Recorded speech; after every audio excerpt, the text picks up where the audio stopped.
Ծառայել եմ Ջաբրայելում, ծառայության մեջ եմ արդեն 17 ամիս։ Ծառայել եմ հետախուզական վաշտում։ Ընդհանրապես չէի պատկերացնում, որ հնարավոր է այսպիսի լայնամասշտաբ պատերազմի մասնակցեմ։ Սենց բան երևի ամբողջ աշխարհում չէր եղել, ամբողջ կյանքում չէինք տեսել սենց բան։ Հետախուզական վաշտի տարել էին լագերներ, այնտեղ անցկացնում ենք մասնագիտության հետ կապված վարժություններ, մասնագիտացված նյութեր ենք սովորում եւ դա որպեսզի հետո օգտագործենք հարկ եղած դեպքում կռվի դաշտում պատերազմական իրավիճակում մենք այնտեղ նույն առօրյան անցկացնում էինք նույն զորամասի ծառայությունը անցկացնում էինք ուղղակի դաշտային միջավայրում եւ սեպտեմբերի 27-ներ առավոտյան ժամը 7-ը բոլորս քնած էինք արդեն ժամը 7:13 էր բոլորը գոռում էին դուրս եկեք շենքից բոլորը դուրս եկանք շենքից, արդեն տեսանք արկերի գալը, արդեն կրակոցներ, սնայրադներ, արկերը գալիս էին, մի խոսքով այդպես սկսվեց կռիվը։ Շատ անսպասելի սկսեց թշնամու կողմից հարձակումը, շատ լայնամասշտաբ հարձակում արեցին, անմիջապես տրաքացել են մեր բոլոր հակաօդային պաշտպանությունները, որպեսզի չկարողանանք մենք օդային հարձակման իրանց հակահարձակում տանք, որը շատ կորուստ տվեց մեր բանակին շատ խիտ հարձակում արեցին եւ ամեն վարքյան նրանք փորձում էին գտնել այն հեշտ ճանապարհը, որով կարող էին մխրճվել մեր տարածքները եւ ավելի շատ աշխատում էին նրանց հրետանիները, նրանց անօթաչու թռչող սարքերը, քան նրանց զորքը։ Երկրորդ օրը հետախուզական վաշտով մենք խնդիր ենք ստացել գրավել մեր դիտակետերից մեկը, որոնք նրանք մեզանից էին գրավել, հակառակորդը գրավել էր մեր դիրքերից մեկը։ Մենք 5 ժամ շարունակ կռիվ ենք տվել խրամատներից, հակառակորդի հետ կռիվ ենք տվել, որպեսզի կարողանանք գրոհենք դեպի առաջ մեր դիտակետը հետ վերցնելու նպատակով։ 5 ժամ շարունակ կռիվ տալուց հետո մեր կամավորները կրակով ապահովել են դիրքը, իսկ մենք 30 հոգով մեր հետախուզական վաշտով խրամատով գրոհել ենք դեպի առաջ, որպեսզի վերցնենք դիտակետը եւ հաջողվել է, որ վերցնենք դիտակետը։ Այդ ժամանակ չէր հաջողվում մեզ ուղակի ավտոմատներով կռիվ տալ, որովհետեւ նրանք ներս էին մտել դիտակետների մեջ եւ դուրս չէին գալիս։ Նրանք դուրս չէին գալիս եւ նրանց հետևից իրենց հրետանին էր աշխատում մեր վրա, իսկ մենք փորձում էինք ավելի զգոն լինեինք, որպեսզի նրանց հրետանին չկարանա խոցի մեզ եւ մենք առաջ գնանք դեպի դիմացի դիրքը, որպեսզի վերցնենք այդ դիրքը։ Եվ այդ դիտակետը մենք խոցել ենք մուխայով, դա պայթեցնող զենք է, որը հնարավոր էր մեկ անգամ կրակել եւ մենք պայթեցրեցինք այդ դիտակետը եւ մեզ հաջողվեց խրամատով առաջանանք դիտակետ եւ վերցնենք այդ դիտակետը, նրանք հետ նահանջարեցին, փախան եւ մեզ հաջողվավ մեր այդ դիտակետը վերցնել մեր 30 հոգով հետախուզական վաշտով։ Երբ արդեն Ջաբրայելը ամբողջությամբ ամբողջ տարածքը վերցրել էին, հետնանջ տվեցին մեզ, որպեսզի հետ գնանք եւ Հադրութի շրջանի հետ արդեն կռիվ տանք։ Մենք Հադրութի դպրոցում ենք եղել, Հադրութի դպրոցից հրաման ստացանք, որպեսզի բարձրանանք Թութակ լեռան վրա եւ դիրքավորվենք, որպեսզի չկարողանան մտնել քաղաքը։ Մինչեւ բարձրանալը նրանք մեզանից շուտ դիրքավորվել են արդեն այն տեղը, որտեղ մենք պետքա բարձրանայինք, դիրքավորվենք եւ բաց դաշտի մեջ ընկել ենք շրջափակման մեջ, նրանք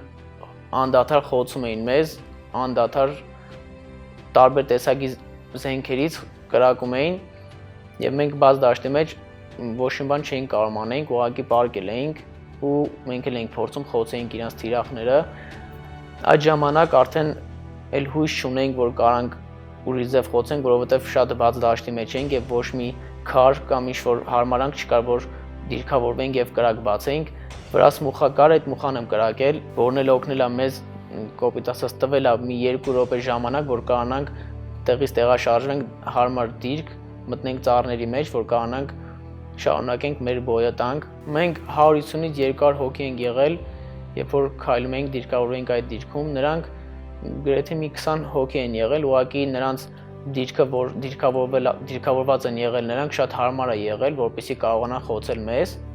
իսկ մեր տեղանքը շատ անհարմար է եղել, իրանք բարձունքի վրա են եղել եւ շատ հարմար էր, որ նրանք մի 20 հոգով կարողանան խոցեն բոլորիս։ Մուխամ կրակելուց պետք է օգտագործես նրան կանգնած դիրքում, որովհետև նա հետևից բոցավառվում է, չի կարելի պարկած դիրքից կրակել, բայց երբ որ պարկած էին կրակում, անհնար էր ուղղակի կանգնած կրակելը, որովհետև մի փոքր բարձրանայր խոցելու էին, փամփուշտները կպնելու էր։ Դրա համար պարկած դիրքից եմ կրակել, արդեն էլ հույս չկար ուրիշ ձև, պետքա պարկած դիրքից կրակեի, պարկած դիրքից կրակել եմ, հաջողվել է ինձ խոցել այդ տեղը, որպեսզի կարողանանք շարժվել առաջ, բայց կրակելու ընթացքում ուսս եմ վառել, որովհետև չէր կարելի պարկած դիրքից կրակել։ Նրանց հաջողվեց ներխուժել Ջաբրայելի բոլոր տարածքները, նրանք Ջաբրայելի բոլոր դիրքերի վրա գրեթե 1-2 դիրք կար, որ շատ քիչ էին, հրետանին շատ քիչ էր աշխատում այդ դիրքերի վրա, բայց մնացած բոլոր դիրքերի վրա շատ ուժգին, շատ մեծ տեխնիկաներով աշխատում էին, թե օդային տեխնիկաներով, թե տանկերով եւ մնացած բոլոր զենքերով շատ ուժգին աշխատում էին եւ նրանց հաջողվեց վերցնել Ջաբրայելի բոլոր դիրքերը։ Հրաման ստացանք, որպեսզի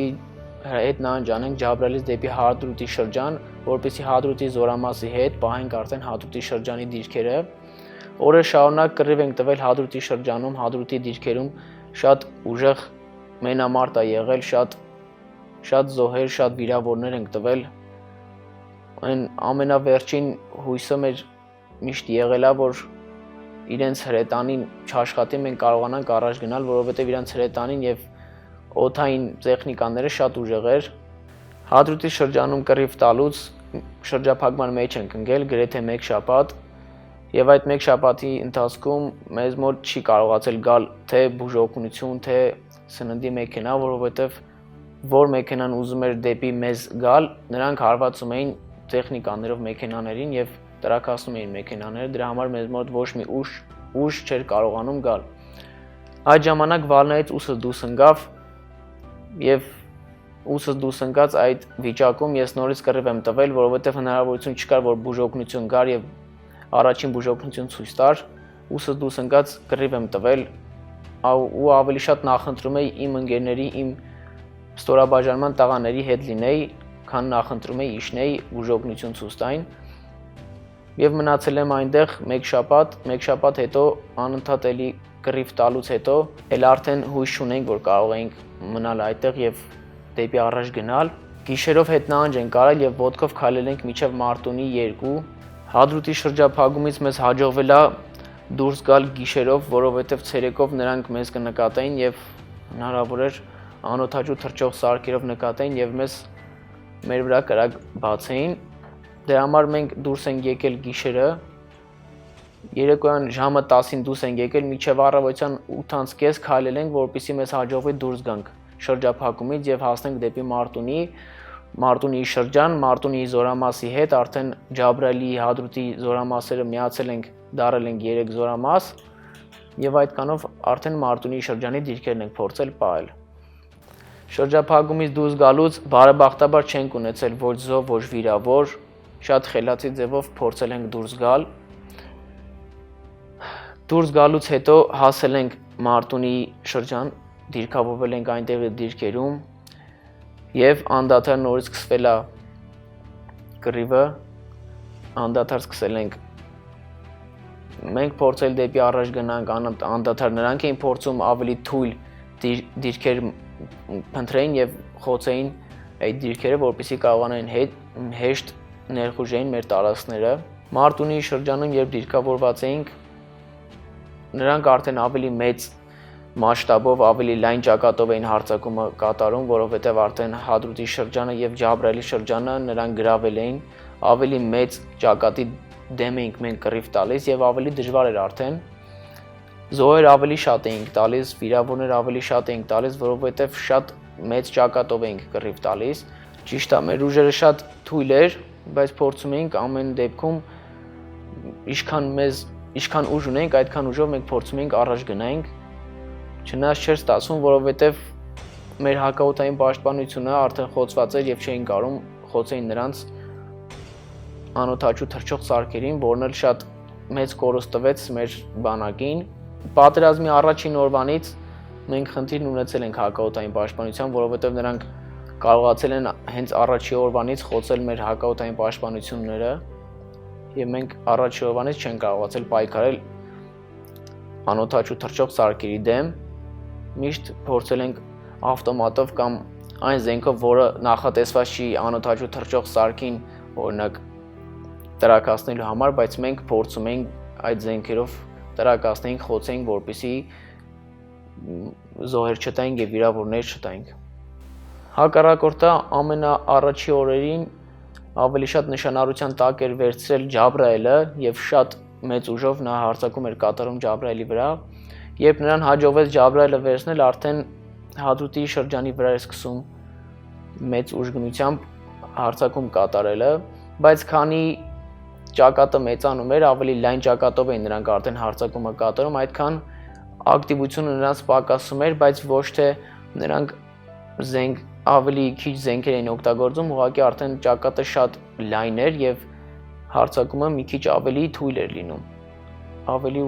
ուժգին չէր լինում, որովհետեւ ճակատը շատ լայն էր, երբ նրանց հաջողվեց արդեն Հադրութն էլ վերցնել, ավելի ճակատը լայնացավ եւ ճիշտ է նորից նրանք շատ ակտիվ էին, շատ ակտիվ ձևերով հարձակումը կատարում էին, ուղղակի արդեն այն ակտիվությունը չէր ոնց սկզբի օրերին, որովհետև ճակատը շատ լայն էր։ Կռվի դաշտում արդեն մեզ մոտ մոբերն էին գալիս, այսպես ասած մոբերն էին գալիս մեր մոտ, փորձում էին նրանք մեզ ավելի շատ դուխ տային, որպես մենք ժամկետ այնենք, նրանք ավելի շատ կյանք տեսած են, ավելի տարիքով մեծ են եւ փորձում էին մեզ դուխ տային, բայց նրանք ավելի շատ չէին տիրապետում մարտական գործողություններին, զինվորները ավելի շատ էին տիրապետում մարտական գործողություններին, բայց նրանք մեր կողքն էին եւ մեզ դուխ տալով մեր բարեհոգեբանական վիճակը ավելի շատ բարձրացնելով փորձում էին մեր հետ կռիվ տալ եւ փորձում ենք դիրքերը գրավեինք։ Կռվի ժամանակ շատ կային արցախցիներ, որ կռիվ էին տալիս, նաեւ հաշմանդամ մարդիկ կային, որ կռիվ էին տալիս մարտի դաշտում, բայց կային մարդիկ, ովքեր սպասում էին մի այնպիսի փամփուշտի կամ այնպես վիրավորման, որ հոսպիտալացվեին եւ լքեին մարտի դաշտը։ Ինչ պատճառը ներկայացնեն, ես իմ տեսանկյունն եմ ասում, չեմ ընդունում ոչ մի պատճառ, երևի բոլոր կռված տղեկն էլ նույն մտքին են, որ ոչ մի պատճառ չի արտարացնելու նրանց։ Եղել են շատ մարդիկ, որ մնացել են միջև վերջ պահել են իրենց տունը, բայց շատ մարդիկ էլ կային, որ նույնիսկ իրենց տունը չէին մնում եւ չէին պահում, որը շատ ցավալի էր նրանով, որ չէին մնում զինվորի կողքը չէին։ Օրինակ ես մտածում եմ, որ ավելի շատ կորուստ չէինք տան այն դեպքում, երբ որ ամեն մեկը գոնե կմնային իրենց տներում եւ կպահային իրենց տունը, ոչ թե զինվորները դիրքերը պահելու փոխարեն փորձեն իրենց տները պահային, դիրքերը պահային։ Շատ մարդիկ կային, որ վիրավորներ էին, շատ մարդիկ կային, որ հաշմանդամ էին, մարդիկ կային առանց ձեռ, առանց ոտք փորձում էին իրենց տունը պահային, փորձում էին կռիվ տալ, փորձում էին զինվորին ինչ-որ բանով օգնեին, թեկուզ զինվորին հաց հասցնելով նրանք մեծ օգուտ էին տալիս, մեծ օգնություն էին ցույց տալիս զինվորին, կցանկանայի, որ բոլորն էլ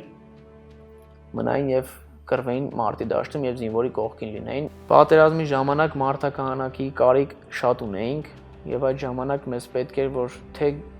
խաղաղ բնակչությունը, թե մոբերը, թե բոլոր մեր հայ բնակիչները շատ պետք էին մեզ մարտի դաշտում, որովհետեւ մարտականակի պակաս շատ կար։ Մարտերի ժամանակ ընկճվածություն չի եղել, որովհետեւ այնքան ընկերներ եւ հարազատ մարդիկ են կորցել, մի քիչ սառնասրտորեն էինք արդեն նայում ամեն ինչին, ավելի շատ արդեն փորձում էինք, մենակ մտածում էինք դրա մասին, որ կարողանանք մեր դիրքերը հետ վերցնենք։ Բոլոր զինվորներն էլ, բոլոր ժամկետային զինվորներն էլ նրանց երթումը որ տվել են, բոլորն էլ իրենց երթումը պահում են եւ եղել է որ վիրավորներ են եղել, բայց միջև վերջ նրանք կռվել են եւ շատ է եղել միջև վերջի շունչը նրանք կռվել են, վիրավոր են եղել եւ հնարավորություն ունեցել են բուժօգնության միջոցով նրանք իջնեն հոսպիտալացվեն, բայց միջև վերջի շունչը կռվել են, այսինքն դրանով ցույց են տալիս, որ նրանք որ երթում են տվել անձնվիրաբեր ծառայել հայրենիքին եւ այդպես էլ արել են, միջև վերջի շունչը նրանք կռվել են եւ հանուն հայրենիքի։ Եվ պատերազմի ավարտը մոտեցավ, հայտարարեցին, որ պատերազմը ավարտվել է։ Ընկճվածություն այդ ժամանակ կար, որովհետեւ պարտվել էինք, մենք հանձնել էինք շատ հողեր, շատ մարդիկ կորցրել են իրանց տները, որովհետև այդ ցավալի է բոլորի համար, այն մարդկանց համար, ովքեր կորցրել էին, շատ ընկերներ եւ հարազատներ են կորցրել։ Պատերազմը սովորեցրեց, որպեսզի ամեն մարդ կարողանա գնահատի իր կյանքի արժեքը։ Կռվի դաշտում մենք ավելի շատ մտածում էինք մեր ծնողների, մեր հարազատների մասին, որ մեր մահանալուց հետո նրանց վիճակը պատկերացնում ենք, ուղղակի շատ ցավալի էր, շատ տխուր իրավիճակ էր։ Բոլորս ավելի շատ գիտակցեցինք մեր հայրենի հողի գինը, որովհետև մինչև ինչ-որ մեկի կյանքի գնով չես վճարում, չես հասկանում, թե այդ բանը քո համար ինչ թանկ է, եւ մենք շատ լսել էինք, շատ ասել էինք, որ մեր հայրենի հողը շատ թանկ է բոլոր հայերի համար, բայց մինչև չվճարեցինք այդ գնով, մինչև չտեսանք այդ ամենը, չէինք գիտակցում, որ այսքան թանկ է մեր հայրենի հողը։ Հետագայում շատ կուզենայի, որ մեր բանակը ավելի հզորանար, ավելի լավ դիվանագիտություն վարային եւ ավելի ուժեղ տեխնիկաներ ունենայինք, որպեսզի վրեժխնդիր լինեինք եւ մեր կորցած հողերը ետ վերցնեինք։ Երևի բոլորն էլ ատելությամբ են լծված հակառակորդի հանդեպ, որովհետեւ շատ ընտանիքներում լույսեր մարեցին եւ շատ ընկերներ, շատ հարազատներ կորցնելուց բացի տվել ենք մեր հայրենի հողերը, շատ տարածքներ ենք տվել, որոնք մարդիկ կառուցել են շատ տարիների ընթացքում։ Շատ կուզենայի, որ մեր բանակը ավելի հզորանար եւ հետագայում կարողանայինք մեր հողերը հետ վերցնել, հակառակորդին ավելի մեծ վնասներ պատճառել, վրեժխնդիր լինել, որպեսզի կարողանայինք որոշ չափով այս ցավը քչացնեինք մեր հայ ժողովրդի մեջ։ Ուզում եմ ցավակցեմ բոլոր այն կռվի մասնակիցներին, ովքեր մահացան հանուն հայրենիքի, ովքեր վիրավորվել են, թող Աստված տա շուտ ապաքինվեն, բոլորն առողջանան եւ հասնեն իրենց ընտանիքներին։ Շատ կցանկանայի, որ հետագայում մեր բանակը այնքան հզոր լիներ, որպեսզի հարկ եղած դեպքում կռիվ տանք եւ ճիշտ է անհնար առանձո լինի, բայց ոչ այսքան առանձո եւ առանց վիրավորների լինի։ Շատ կցանկանամ, որ հզորանա մեր բանակը եւ բոլոր զինվորներին կցանկանամ անփորձանք ծառայություն, վիրավորներին առողջություն, որպեսզի շուտ ապաքինվեն, ով վերջացրել է իր ծառայությունը վերադառնա իր օջախը, ով չէ ծառայի վերջացնի եւ անփորձանք հասնի իր տուն։